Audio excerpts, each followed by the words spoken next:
আসসালামু আলাইকুম। আশা করি আপনারা সবাই ভালো আছেন। যে যেখান থেকে আমার এই মুহূর্তে লাইভটা দেখতেছেন।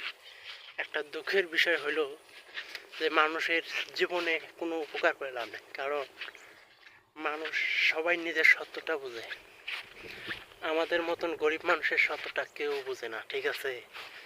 মানুষ যে আমাদেরকে এত দুঃখ, কষ্ট, বেদনা সবকিছু আমাদেরকে দিয়েছে। মানুষ আমাদেরকে অনেক অবহেলা করার মানুষ চেষ্টা করেছে।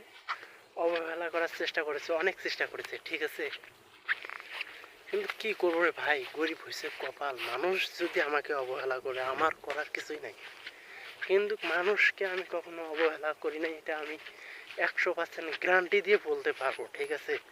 তারপরেও মানুষ আমাদের মতন মানুষদেরকে অবহেলা করে। দুঃখ লাগে এটাই যে গরিব হয়ে যেমন এসেছে, এই জন্য মানুষ আমাদেরকে অবহেলা করে বেশি, ঠিক আছে?